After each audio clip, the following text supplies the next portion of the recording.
함중아와 양키스 출신의 가수 함중아 씨가 폐암 투병 중 세상을 떠나는 일이 발생했습니다. 언론에서는 가수 함중아가 1일 오전 10시께 부산 백병원 응급실에서 사망했다 말하며 함중아 씨의 빈소는 부산 영락공원 장례식장에 마련됐다고 합니다. 발인은 오는 3일 장지는 경북 경주라고 합니다. 함중아 폐암 사망에 앞서 1971년 언더그라운드 라이브 클럽에서로 가수로 활동했던 전적과 1977년 함정필, 최동권 등과 함께 제1회 MBC 대학가요제에서 입상을 하면서 얼굴을 알렸습니다. 1978년 그룹 함중아와 양키스로 한 뒤 음반을 내면서 데뷔하고 독특한 음색과 시대를 앞서가는 스타일로 인기를 받은 인물이며 내게도 사랑이, 풍문으로 들었소 등의 우리가 익히 알고 있는 수많은 히트곡들을 남겨준 인물이라고 합니다. 함중아 폐암 사망에 앞서 간경화 등의 질병으로 투병 생활을 이어오다가 2018년 9월 TV조선 마이웨이에 출연해서 과거 1년에 366일 술을 마셨다며 5년 전 간 건강 이상이 발견된 후 금주하며 회복에 전념하고 있다고 전했다고 합니다. 예전에 함중아 씨는 KBS 1 전국 노래자랑에 출연했던 전적이 있고 함중아는 27일 방송된 전국 노래자랑에 초대 가수로 출연해 히트곡 풍문으로 들었소를 열창하면서 인기를 몰았다고 합니다. 이때 열창한 풍문으로 들었소는 후배 가수 장기하와 아이들에게 리메이크돼 영화 범죄와의 전쟁 OST에 수록되면서 다시금 인기를 얻은 곡입니다.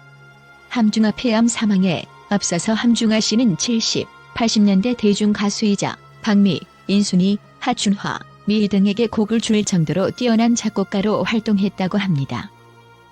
그리고 다시금 주목받는 히트곡으로는 안개 속의 두 그림자, 내게도 사랑이, 풍문으로 들었소, 가스바의 여인 등을 히트시켰다고 합니다.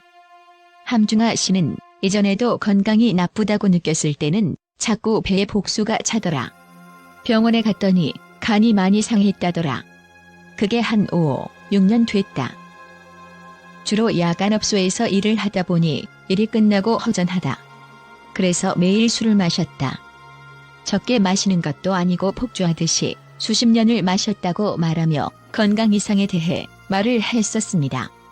함중아 폐암 사망에 앞서 그는 친구들과 모여 술을 기울이는 게 일상이었다고 합니다.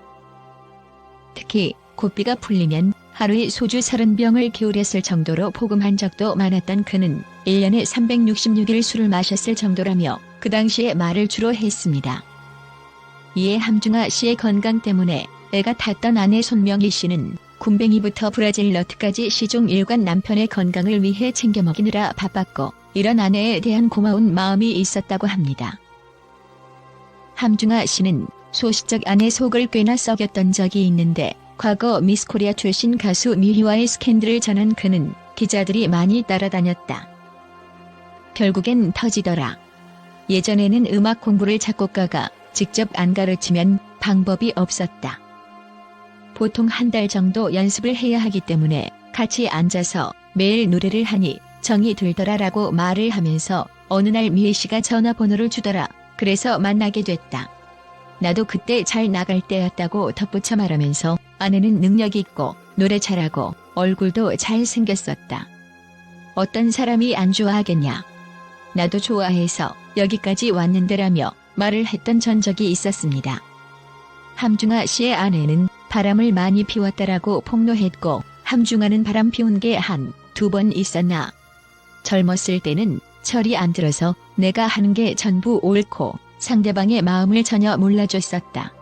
그렇게 살아도 죄책감을 못 느꼈다고 고백을 하면서 보는 사람들의 질타를 받은 적이 있습니다. 함중아 씨의 이런 행동에 아내는 이혼하려고 법원도 갔었다. 그때 남편이 나를 달래줬다. 오늘은 초밥을 맛있게 먹고 내일 다시 한번 생각해보자고 하더라. 결국 이혼을 안 했다고 말했고 함중아는 이혼할 생각이 없었다고 과거를 회상하는 장면에 많이 울컥했던 적이 있습니다.